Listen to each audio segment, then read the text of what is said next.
જાનમાં તારે રેવું ભાડાના મકાનમાં હે રેવું ભાડાના મકાનમાં પણ સમય અનુસાર એક માની વાત કહી અને મારા શબ્દોને માં તત્વ એવું છે સાહેબ મોટા કરીને માં તે ખોરેથી કહતા કર્યા જેને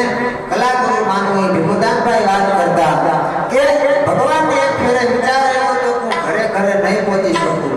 અહીં એને માનું સર્જન કર્યું અને એમ કીધું કે મને પગે લાગવાની ઈચ્છા થાય ને તે તમારી જનતાને પગે લાગી લેજો મને પગે લાગ્યા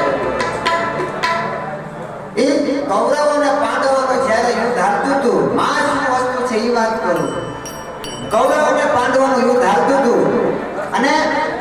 એમાં દુર્યોધનને ખબર પડી ગઈ કે હવે દાદા ભીષ્મ છે આપણા ભેગા પણ હારું પાંડવોનું ઈચ્છે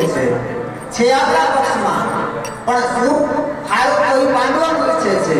એટલે આ ધર્મના યુદ્ધ હતા સાહેબ સંધ્યા થઈ જાય એટલે પછી દુશ્મન પણ દુશ્મનની સલાહ લેવા જાય તો આતો રસ્તો બતાવતા એટલે દુર્યોધન યુધિષ્ઠિર પાસે જઈને કીધું કે દાદો છે અમારા ભેગો પણ એની મતિ ફેરવવી હોય તો કે કોઈ નબળાનું અન્ન ખવડાવી દે એટલે દાદાની મતિ ફરી જાય અને કીધું કે નબળો માણસ બોલવો કેમ કે અવારના તમે ભૂખી ઝાડ નાખો કે કૂતરા ચણતા હોય અને કૂતરા ઉડી જાય તો ખરાબમાં ખરાબ માણસ અને આને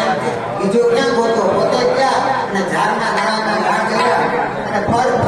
બધાય કબૂતર ઉડી ગયા અને બુરા કોઈને બે ગયા બુરા મિલાને કોઈ ઘટ ભીતર દેખા તો મુझसे બુરા અને બધાય ભોગીડા ઉડી ગયા પછી દાદાના થાળીમાં પોતાનો હેઠારો એક હપ્તો દાણો મૂક્યો દાદો લાલ પ્રભે ત્રાંબા જેવી યાદ થઈ બાબાની અને કીધું કે કૃષ્ણ હથિયાર ન ધરે તો તુજકો મુખ ન દેખાવો લાજે મોરી ગંગા જળને શાંતનો શુદ્ધ ન બહાવો અને ભગવાન કૃષ્ણને ખબર પડી કે દાદાએ પ્રતિજ્ઞા લીધી અને સાહેબ કુરુક્ષેત્રના મેદાનમાંથી દાદા અર્ધિક રાતના બાણે નીકળ્યા અને દાદાએ જોયું તો કોઈ તલવાર હમી કરે છે કોઈ તલવારને ઘેર પાય છે બધાની છાવણીમાં જે આવે પણ જ્યાં અર્જુનની છાવણીમાં જઈને જોયું તો અર્જુન ઘસાટ સૂતો હતો એટલે કીધું કે અર્જુન તું કેમ સૂતો છે તો કે યુદ્ધ તો કાલે છે ને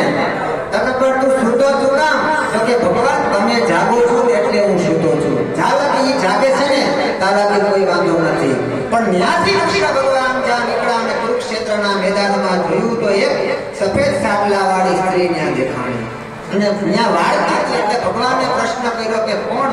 તો કે હું ગંગા છું કોણ તો કે હું મારા ગંગા છું કાલે અહીંયા મારો દીકરો ભીષ્મ પડવાનો ને તો એને કાંટા અને કાકરા ન લાગે એટલે હું જગ્યા સાફ કરું છું એ માં છે અને બીજી ફેરે જ્યારે